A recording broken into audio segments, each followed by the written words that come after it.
Under the soft light of Istanbul's autumn morning, the Bosphorus glimmers beyond the marble balustrades of the Dolmabahce Palace district. Cameras sweep across the grand facade of the conference hall where, behind its guarded doors, the foreign ministers of 7 Muslim nations gather with one purpose: to decide Gaza's future. Inside, the atmosphere is both solemn and urgent. The walls echo with hushed discussions in Arabic, Turkish and English, the languages of diplomacy converging on a single question: who should rebuild Gaza and who should govern it once the war is over?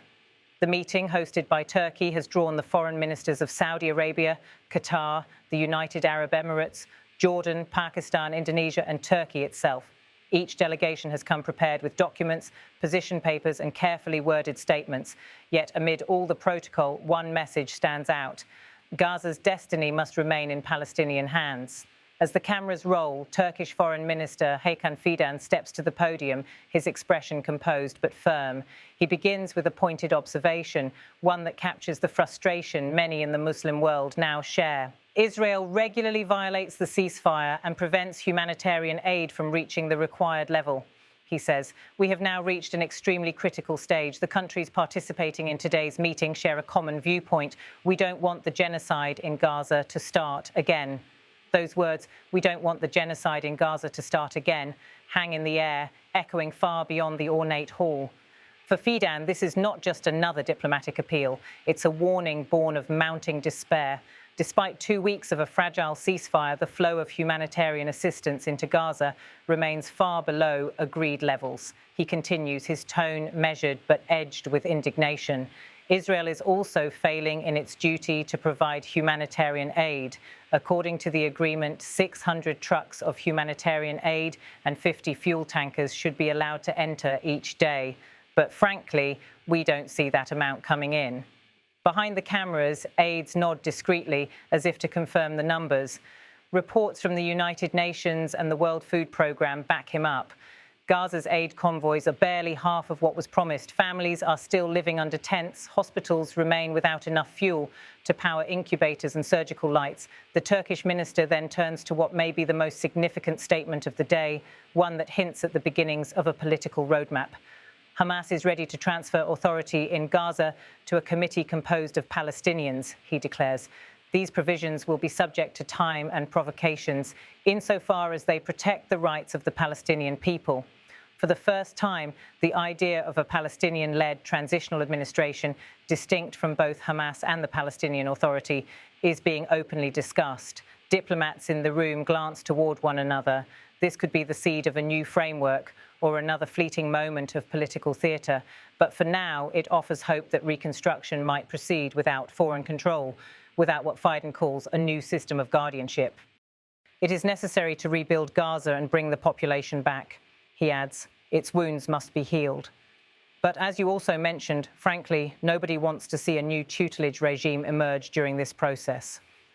Outside the hall, the streets of Istanbul hum with everyday life, ferries crossing the strait, vendors selling tea, the call to prayer drifting through the air. Yet within the building, the discussion is anything but ordinary. The ministers debate not only reconstruction plans, but also the legitimacy of any future authority imposed from outside. The proposal of a tutelage or guardianship over Gaza, reportedly floated by Western and Israeli officials in recent weeks, is being firmly rejected here. Muslim nations insist that while aid and expertise can come from abroad, the governance of Gaza must not become another colonial experiment. The scars of past occupations, from the British Mandate to the modern blockade, are still vivid in collective memory. Across the room, the Saudi and Qatari representatives exchange brief comments on the sidelines. Both countries, despite rivalries in the past, now find themselves aligned on this issue. Saudi Arabia emphasizes stability and the long-term institutional rebuilding of Palestinian institutions. Qatar, one of the few nations maintaining contact with both Hamas and Western governments, stresses the humanitarian urgency. In a brief corridor exchange captured by local media, the Qatari foreign minister remarks that any post-war administration must emerge from within Gaza, not be appointed from Washington or Tel Aviv. His statement resonates with the regional mood, a mood that demands agency, not oversight. The Emirati delegation echoes similar sentiments, but underscores accountability, arguing that aid must be tied to transparent governance and coordination through recognized Palestinian structures. Pakistan and Indonesia, meanwhile, frame the issue in broader moral terms, calling for justice, not just relief. By midday, the meeting transitions from statements to drafting, a joint communique taking shape behind closed doors. It is expected to outline three central commitments. First, support for Palestinian-led governance in Gaza. Second, collective efforts to ensure sustained humanitarian access. And third, a framework for reconstruction that avoids external control. In the press area, journalists gather near the podium once more. The cameras are readied, microphones adjusted.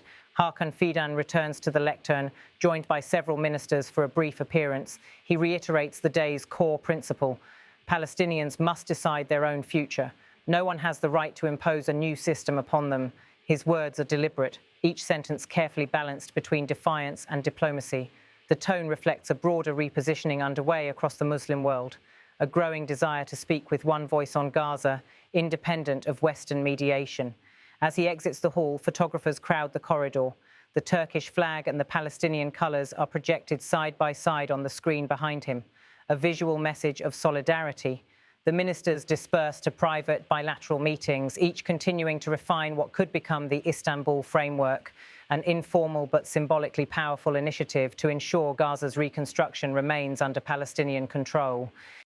Through the afternoon, the conversation widens beyond politics to logistics.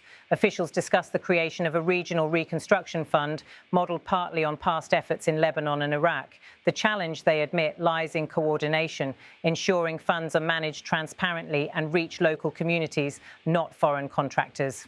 In a side session, representatives from Jordan and Indonesia raised the issue of displaced families. They propose that any reconstruction plan must prioritise housing and healthcare. Rebuilding Gaza, one delegate notes quietly, is not just about bricks and cement. It's about dignity. As the day progresses, diplomats field questions from international reporters.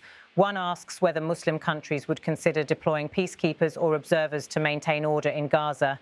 The Turkish delegation responds cautiously, not rejecting the idea outright, but clarifying that any such force would require explicit Palestinian consent. Again, the theme repeats: no guardianship, no imposed supervision, no foreign control. Outside, the skyline glows orange with the setting sun over the Bosphorus. Istanbul's domes and minarets are silhouetted against the fading light, a reminder of centuries of Islamic heritage and diplomacy. The symbolism is not lost on those inside. This city has witnessed empires rise and fall, from the Ottomans to the modern republic, and now it hosts yet another chapter of Middle Eastern history being written. By evening, the joint communique is finalised. While the text is not immediately released, sources confirm it emphasises three pillars: Palestinian leadership, humanitarian access, and reconstruction without foreign domination. The ministers agree to present the document to the Arab League and the Organisation of Islamic Cooperation in the coming week. As the cameras capture the closing moments, Hakan Fidan pauses before departing. Surrounded by reporters, he offers one final statement. Our duty is not to speak for Gaza, but to stand with Gaza.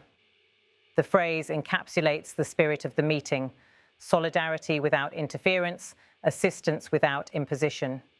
Meanwhile, across Gaza's rubble-strewn streets, aid workers struggle to deliver food and medicine through narrow humanitarian corridors. Families line up under tarpaulins, hoping for supplies that often arrive too late or too little. The words spoken in Istanbul may seem distant here, but for those on the ground, they carry the faint promise of relief and of dignity restored.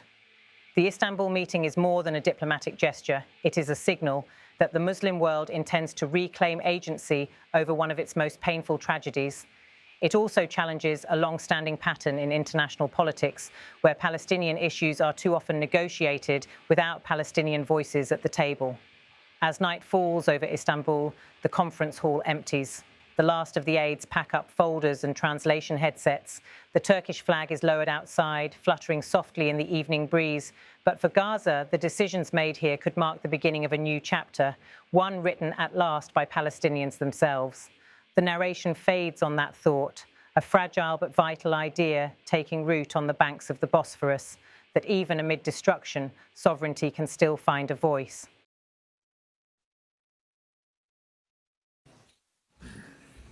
in today's meeting, you also mentioned that the stability force that is going to be